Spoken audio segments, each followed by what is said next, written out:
ৰিয়ান পৰাগৰ বিস্ফোৰক বলিং আৰু বেটিঙৰ প্ৰদৰ্শনেৰে অসমৰ বাবে আন এক সুনাম কঢ়িয়াই আনিবলৈ সক্ষম হয়। বহু দিশৰ পৰা সমালোচনাৰ পাত্ৰ হোৱা ৰিয়ান পৰাগে পুনৰ প্ৰমাণ কৰিলে যে তেওঁৰ প্ৰতিভা এতিয়াও বিলুপ্ত হোৱা নাই। তেওঁ সুন্দৰ বেটিং আৰু বলিঙে দেশবাসীৰ লগতে অসমৰ ক্ৰিকেট প্ৰেমীসকললৈ উৎসাহ প্ৰদান কৰে। দেওধৰ ট্ৰফীত ৰিয়ান পৰাগে ইষ্ট জোন হৈ খেলিবলৈ সুযোগ পাইছিল।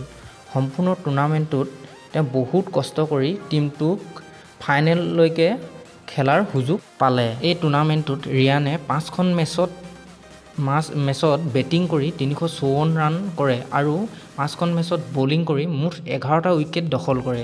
ইয়াৰ উপৰি এই টুৰ্ণামেণ্টটোত তেওঁ আন এক ৰেকৰ্ড গঢ়িবলৈ সক্ষম হৈছিল। সম্পূৰ্ণ টুৰ্ণামেণ্টটোত এখন খেলত অৰ্থাৎ নৰ্থ জোনৰ বিপক্ষে 12টা ছিক্স মাৰি এক ৰেকৰ্ড গঢ়ে। ইয়াৰ আগতে ইউছুফ পাঠানে 2010 চনতে 9টা ছিক্স মাৰি ৰেকৰ্ড কৰিছিল আৰু ইয়াৰ উপৰিও 2018 চনত শ্ৰেয়াছ আয়াৰে 8টা ছিক্স মাৰিছিল। কিন্তু 2023 চনত ৰিয়ান পৰাগে 12টা ছিক্স মাৰি সেই ৰেকৰ্ড ভংগ কৰে। এজন অলৰাউণ্ডাৰ হিচাপে ৰিয়ান পৰাগে দেওধৰ ট্ৰফী টুৰ্ণামেণ্টটোত বহুখিনি অৱদান আগবঢ়ালে। এই টুৰ্ণামেণ্টটোত ৰিয়ান পৰাগে 2টা 100 আৰু এটা 50 কৰিছে।